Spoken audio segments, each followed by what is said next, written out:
menjadi catatan kita karena khususnya untuk di pendapatan asli daerah ya, karena kan di tahun 2025 itu sudah diterapkan option.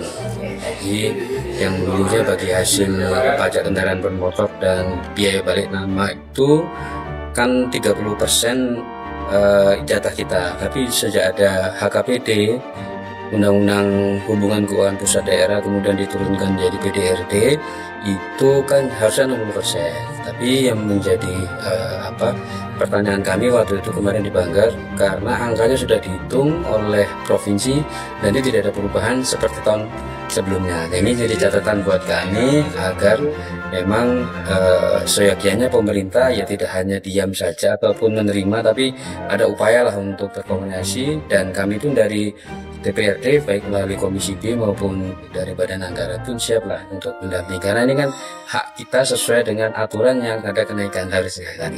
Jadi salah satu yang bisa meningkatkan PAD kita dari option, adanya pajak option itu. Harapan kami itu bisa kenaikannya, kemarin itu hitung-hitung kalau 60%, karena kemarin itu 30% aja kita sudah hampir 200 gitu. Sekarang kalau 60% kan harusnya minimal 300 lah kan. Ini kan enggak, ternyata tetap 200. Sehingga kan ini kan tidak sesuai dengan prediksi kita yang akan ada kenaikan apabila HKPD ini sudah diterapkan. Karena kan ini pertama kali provinsi juga memperlakukan kan untuk membagi lebih banyak kepada daerah-daerah di situ. Itu menjadi catatan kita lah untuk sama-sama bangga, atau Badan Pendapatan Daerah atau Pemkot dengan kita, ayo sama-sama kita ada upaya untuk menghitung ulang ataupun ya minta penjelasan kepada pihak provinsi seperti apa sih sebenarnya. Kita belum ada sifatnya given kemarin, sehingga sepertinya kan ya itu yang dipasang dan itu kurang memuaskan kita.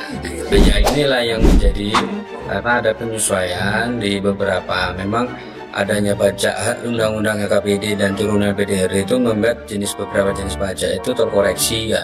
Jadi seperti pajak parkir yang biasanya 25% jadi cuma 10% ya. Kemudian ada pajak restoran, walaupun adanya PDRT kita ada kenaikan di pajak PPJ, pajak penerangan jalan, sehingga 10%, sehingga anggarannya juga bisa tinggi. Hanya yang menjadi kita pengen di Bapenda itu selain optionnya itu juga harapan kita sih kemarin, harapan kita tuh bisa paling enggak kalau hari ini kita bisa mencapai secara target 800 atau nanti sejelek-jeleknya 700 M untuk pihak pajak daerah, paling enggak kalau ada option yang bagus atau upaya lain bisa sampai 900 lah harapan kita kan gitu.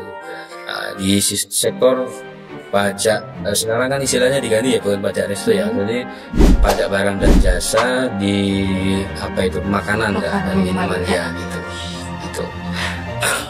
Kemudian kalau hal lain ada tadi yang mungkin belum sempat, itu di tahun 2025 juga akan ada rencana pembangunan pasar besar gitu, yang untuk mendapatkan anggaran dari APBN. Jadi kita apresiasi upaya dari Pak PJ saat ini yang memang sudah membantu kita memperjuangkan, karena beliau memang yang berasal dari direktur di Kemendagri ya, sehingga membantu, sehingga kita hanya menyiapkan anggaran pendamping untuk relokasi senilai 10 M. Dengan harapannya kita bisa mendapatkan 300-an lah ya situ. Termasuk yang kedua juga ada rencana pembangunan drainase di Suhat ya, 28 M, ada pendampingan sekitar 5%, jadi berapa itu angkanya ya, berapa persen. Jadi kalau 5% dari 26 berarti kisar berapa itu, 2 atau 3 M ya gitu. Kemudian juga kita dukung juga support untuk rencana pengembangan untuk di pengelolaan Supiturang, karena ada yang pengelolaan briket gitu ya. Jadi ya kita artinya hal ini kita akan support, hanya saja juga pemerintah juga kita harapkan bisa ada upaya untuk meningkatkan PAD-nya lagi ya. Yang Suhat itu pendampingan dari APBD APBD provinsi. Jadi bantuan dari provinsi senilai 28 M. 28 M. Tapi ya, dari APBD kota? Ya pendampingannya sekitar 5%, sekitar 2 M. Sekitar 2 M.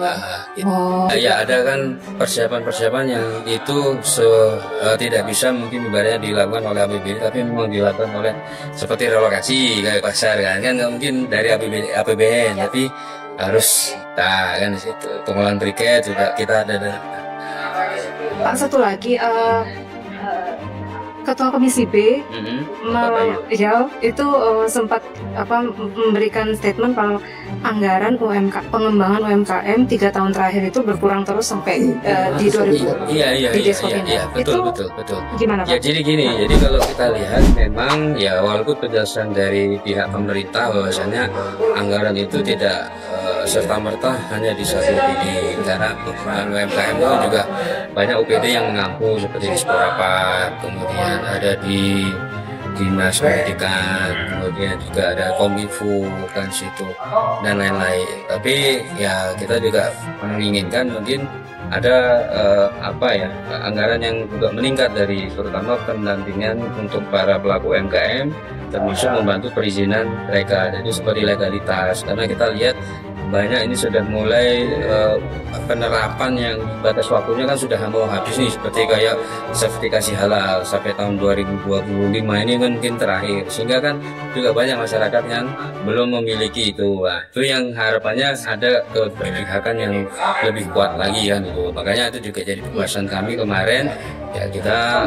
dorong ya kalau bisa itu tetap ada anggaran yang cukup untuk pembinaan UMKM. Artinya masih dibahas lagi Pak untuk yang ya semoga kita nanti di pembahasan di APBD nanti ya ada karena tentang ini 10 hari kan bisa jadi juga ada satu, karena kan ada kemungkinan berubahnya anggaran pendapatan transfer kita dari atas. Ini kan kita masih belum bisa memastikan kepastiannya kan di sini. Bisa jadi di situ ada peluang untuk meningkatkan anggaran untuk pelaku UMKM kita.